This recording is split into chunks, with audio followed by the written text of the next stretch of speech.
Hello viewers, myself is Dr. Neeta and you are watching my channel Learn Literature with Dr. Neeta. So let us begin today's topic.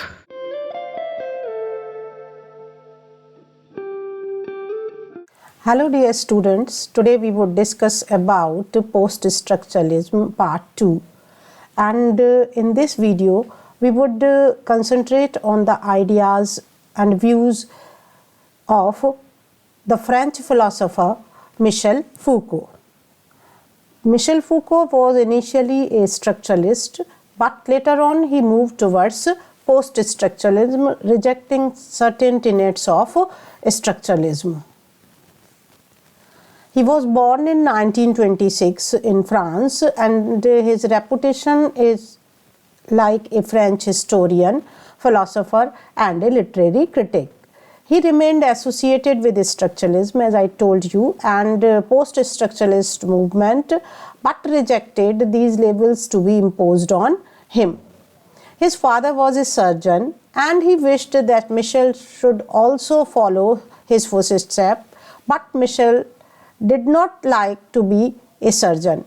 So he earned his degrees both in psychology and philosophy. He remained a member of the French Communist Party from 1950 to 1953.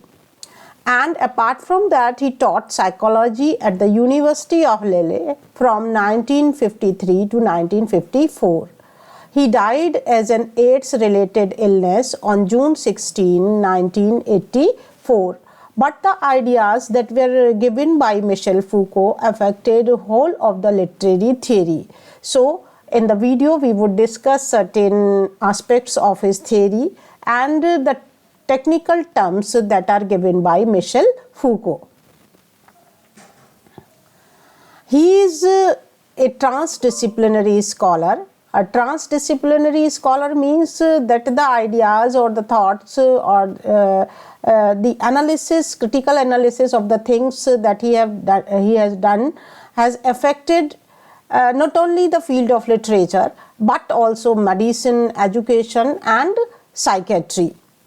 Apart from that, he was also an activist who protested on behalf of homosexuals and other marginalized groups. And that is why the ideas given by him has affected the gender theory very much.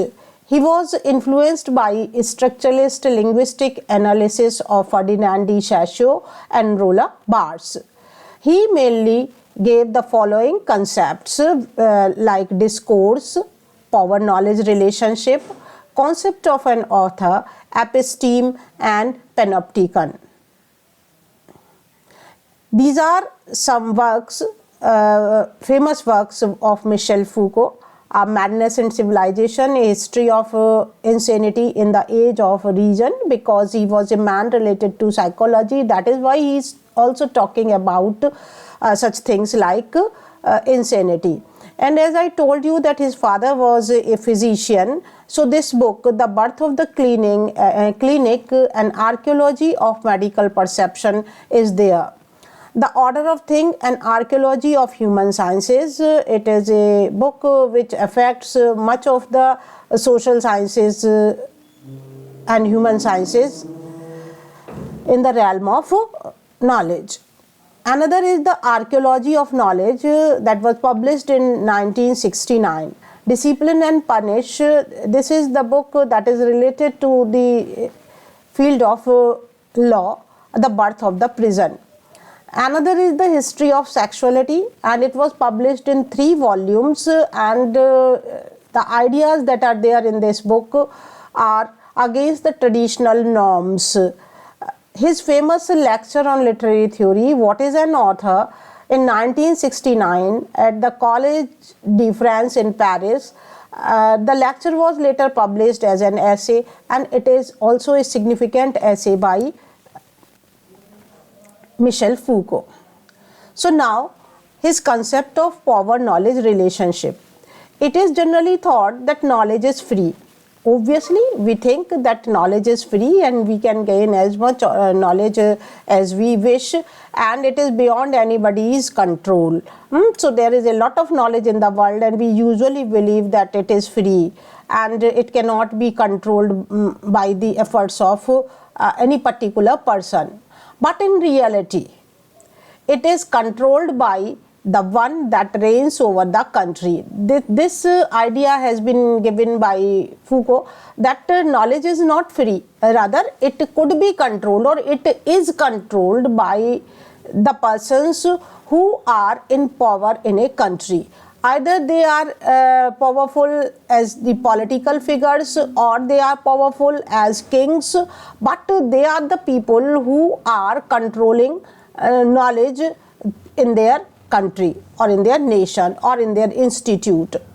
It means that knowledge is not objective. If it could be controlled, it means it cannot be perceived objectively, because the powerful persons want the particular perspective of knowledge to be projected, then that perspective would be popular amongst the public. So, but it is shaped as per the interest and perspective of those in power. The powerful people could easily manipulate the perspectives of the people. This is the idea that is projected by Michel Foucault. Knowledge has its own political dimensions. Basically, this manipulation is done at the political level, and the politically powerful persons try to use knowledge as per their own political gains and as per their own political dimension. Therefore, Foucault states knowledge is power, and accordingly they use the knowledge to have the power. So this is the thing, that the knowledge is controlled by the powerful people, and they use that knowledge to gain power again, meaning that one that possesses knowledge has power over the others who do not have it. So now the simple equation that is given by Foucault is that on one side there are the persons who are having the knowledge, and on the other side there are the persons who do not have. So those who possess knowledge definitely overpower the persons who do not have it, and apart from that, they manipulate knowledge in such a manner that they project a particular perspective to the people who do not have that knowledge. So power and knowledge refer to the idea that power is not just something that is possessed by individual or groups, but it also remains embedded in the knowledge system. So it is clear that power is not in the people or in the group of people, rather it is there in the knowledge system, and with the power of that knowledge system, the people used to control those who are not possessing that power. That is used by all of us to understand the world. And the existing knowledge system, whatever it is, existing knowledge system at a particular time is used by all of us to understand world. For example, if we want to understand what kind of society we are having today, or what kind of the world scenario is there, we would read it through newspapers or the magazines or the news channels or the debates, but everything is having its own perspective, and that perspective is given by the people who are in power. So this knowledge system, which is having that perspective of the powerful people, is used by all of us to understand the world. Even the way we understand ourselves and our identities is shaped by the discourses and power relations in which we are embedded. Even if we are trying to understand ourselves, or we are trying to understand our own identity, even then the discourse, the perspective that are given by the powerful persons would be used by us to understand even ourselves. So this is the idea that has been projected by Michel Foucault, that these discourse and power relations are such in which we always remain embedded, and these power relations and these discourses which are projected by the persons in power are used by us to understand our existence, to understand ourselves. For example, if we want to understand whether we are nationalist or not, then certain qualities are given, or the certain qualities are prevalent at a particular time because of the projected image of nationalism by the people who are in power. And on the basis of those points or the characteristics, we try to judge ourselves whether we are patriots or we are nationalists or not. This concept about which he is talking in relation to politics, it is applicable to literature also, because the ideas and theme presented in, because literature is compiled or is written by some person or some author, and that author is also the part of that society where there is that knowledge power interactions are going on. So the ideas and themes that are projected by that person would also reflect the dominant power structures of the society. So if we are trying to analyze the literature, we can easily analyze the dominant power structures that were existing at that time in that society. Now, another term that has been given by Foucault or explained by Foucault is discourse. In philosophy, discourse refers to a way of speaking or writing about a particular topic. So some topic is there, and the way in which it is spoken or it is described or it is written is called a discourse. But this discourse is shaped by the social, cultural and historical factors. So this is stressed by Foucault, that is discourse, the way of speaking or writing is shaped. From where the shape of that particular discourse is coming, it is shaped by the existing social, cultural and historical factors. Foucault uses the term discourse with reference to the language and other symbolic forms and ideas that shape our understanding of the world. So Foucault specifically is talking about the reference to the language, because he was initially a structuralist who used to believe the study of the text on the basis of language as it has been projected by Ferdinand de Saussure. He used to follow it, but later he came to the realization that even the language that has been used or the ideas and themes that have been projected, they were under the influence of some powerful people who are governing the whole of the knowledge system. According to him, discourse is guided by the people in power, as I told you. It is not neutral. The discourse, the explanation of a particular topic which is given by someone is not neutral, but it is to reinforce power relationship and maintain the social hierarchies.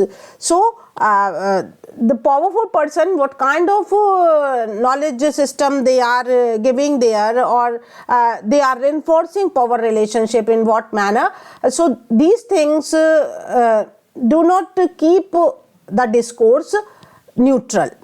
Even in literature, use of certain language and idea reflects the dynamics of a society. Power dynamics, what kind of dominant powers are there in the society.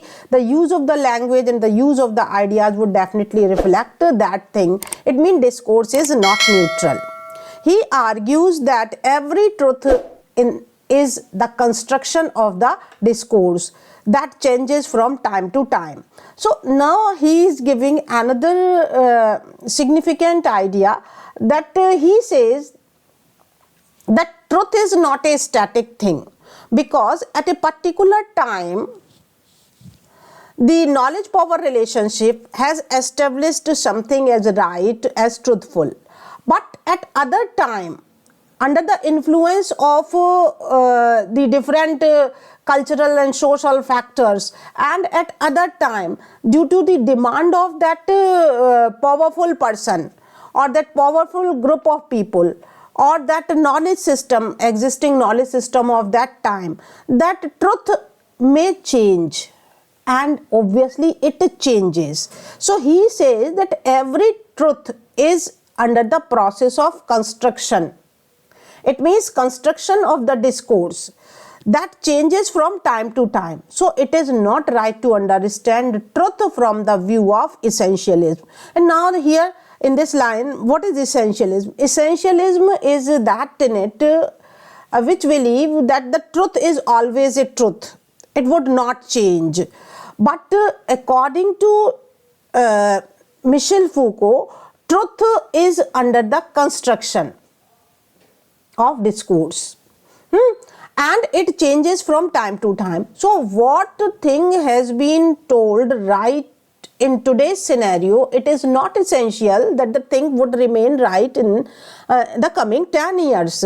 We may understand by a number of examples that the things which were restricted 20 years back in our social life are now very well accepted. So at that time, whatever things were considered truthful in the discourse are not considered to be truthful in discourse. They have not been rejected, rather they were shaped in some other way. So Foucault argues the same thing, that truth does not remain as it is, rather it gets reshaped by that knowledge power relationship. Yes. Now this is another essay I told about it initially. Michel Foucault's essay What is an Author is basically written in response to Roland Barthes' essay Death of the Author. In my previous video I told you about Roland Barthes' essay Death of the Author. Roland Barthes was also a person who was initially a structuralist, and he told that the text of a thing is significant. We should not think about its relation to its author, because when the text is there, we need not to worry who is the author, because after the text has been written, there is no need of author. It means author is dead. And he wrote an essay, Death of the Author, and in response to that essay, Michel Foucault has written this essay, What is an Author? The essay has been divided into two parts. What does it matter who is speaking? First part is this one, and the second part is a redefinition of author.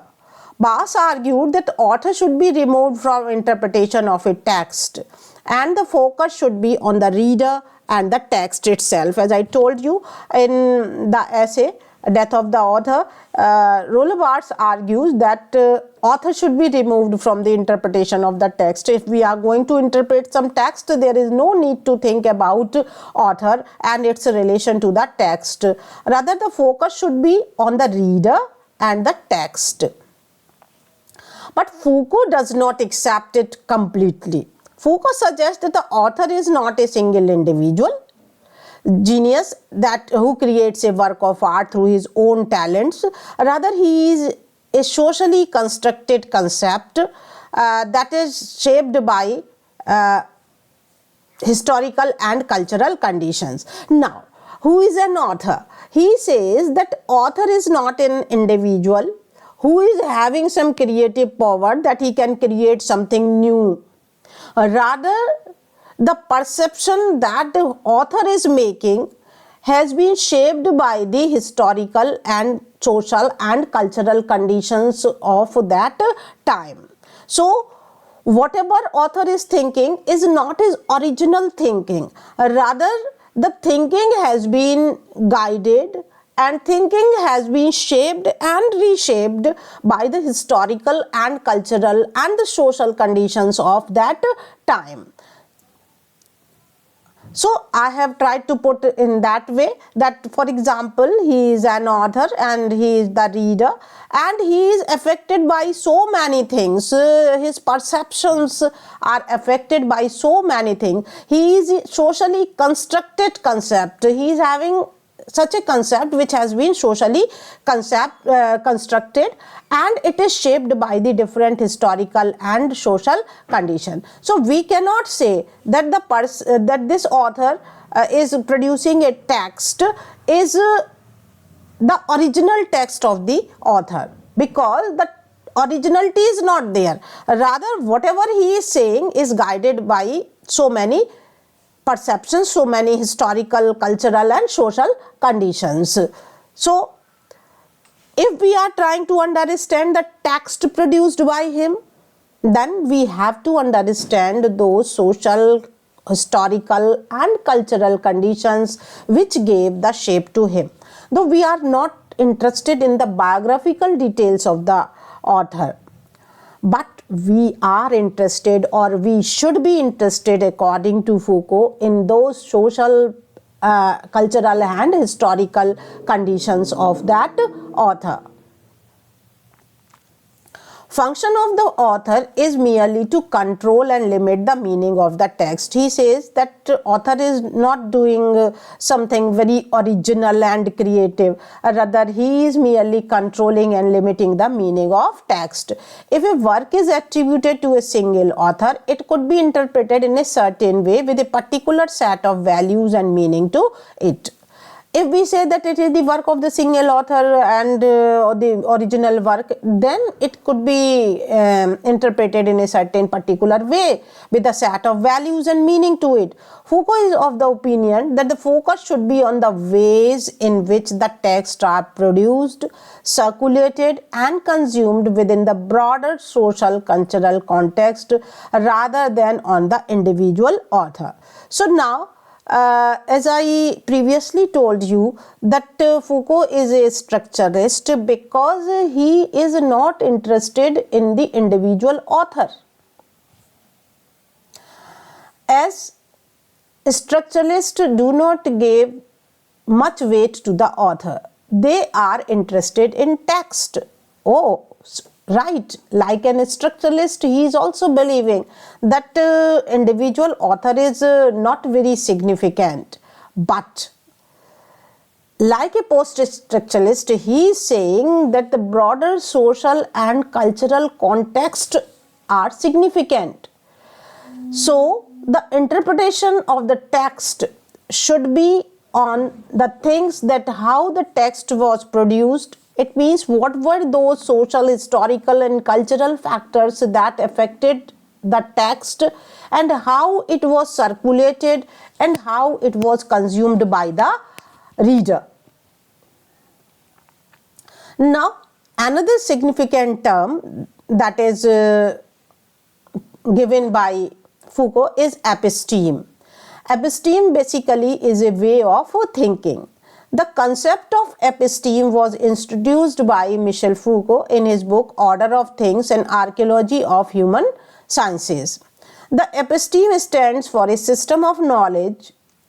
Episteme means, we may say, a system of knowledge and understanding that shapes our understanding in the world. For example, there is a child, and how he is learning the thing. He is learning the thing, or he is making his or her own perception with the existing system of knowledge and understanding. And on the basis of the existing system of knowledge and understanding, his or her perception is getting shaped. And that is episteme. Episteme is that system of knowledge and understanding which exists at a particular time. It is a set of assumptions. It may be a set of assumptions, or these are the concepts, or these are the values that are embedded in the knowledge system and that are used by us to understand this world. Foucault argued that the different historical periods are characterized by the different episteme. So, according to Foucault, that the different historical periods are having the different way of thinking. In certain historical periods, certain values were considered to be significant, and in another historical period, certain other values or the certain other way of thinkings were considered to be significant. So, for example, during the Renaissance period, the episteme is that set of values. The episteme of reason and scientific inquiry was dominant. That is why the literature written at that period was having the characters who are symbolic of this reason and scientific inquiry. Similarly, in Victorian period, the another episteme, that is the episteme of morality and social order, was influential, and the literature produced in that period is having that episteme. The epistemes that are dominant in a particular historical period are not necessarily more true and accurate. Now the question, it doesn't mean that the Renaissance period was better or the Victorian era was better. No, there is no comparison in them. But the thing is that the one period is dominated by the episteme of reason and scientific inquiry, and another period was dominant with the episteme of morality and social order. But it is right that in that particular period of time, they are shaped by the values and interests of the people who hold power in that period. So how these epistemes came into existence? These epistemes came into existence because these values and interests were given at that time or were projected at that time by the people who hold power in that period. And even at the political scenario, we may see that this thing is also going on. Today, even in India, we are having a particular episteme. Previously, when the government was different, we were having a different episteme. And accordingly, people are making their own perceptions of understanding the things. Now, the views on sexuality, Foucault is quite controversial regarding these views on sexuality, and some of the critics have said that he was also a homosexual. So in defense of homosexuality, he was saying a number of things which were often create a kind of controversy. Foucault challenged traditional views of sexuality as a purely biological and natural phenomenon. He argues that it is a social construct that is shaped by power relations. Power relations, as I told you in previous video, that the persons who are having or holding the power, they are projecting certain perceptions. So he says that these traditional views of sexuality are that there would be union between the heterosexuals, that the one male and one female would combine together. This is the traditional view of sexuality in simple terms. So he says it is purely biological and natural, and it is a social construct according to him that is shaped by power relation, and the powerful people have accepted that the views of sexuality should be like that, the heterogeneity should be there. But he points out how gender and sexuality have been regulated and controlled throughout history, and also explains how it has been used as the means of exerting power over individuals and groups. So he says that it is a kind of propaganda by the persons who were in power, that they regulated and controlled the traditional views of sexuality. So now come to the point. He argues that heterosexuality is not a natural or inevitable category. He says that no, heterosexuality is not a natural or inevitable category, but rather a social construct. It has been constructed. This rule has been constructed by the society that one male and one female would unite together. So he says that this is a social construct. So the people who think in opposite manner, that the two males can come together or two females can come together, the people were always there in society according to Foucault, but as they were not accepted by the society, as the social construct was under the hands of the powerful people, that is why these people felt marginalized and excluded, who do not conform to these norms or who were homosexuals. Michel Foucault's work has been rightly influential in development of the gender studies, queer theory and cultural studies. So what idea that he has given, that it is a social construct, has influenced gender studies, queer theories and cultural studies. So thanks for your patience listening. I think you would be able to understand the ideas given by Michel Foucault.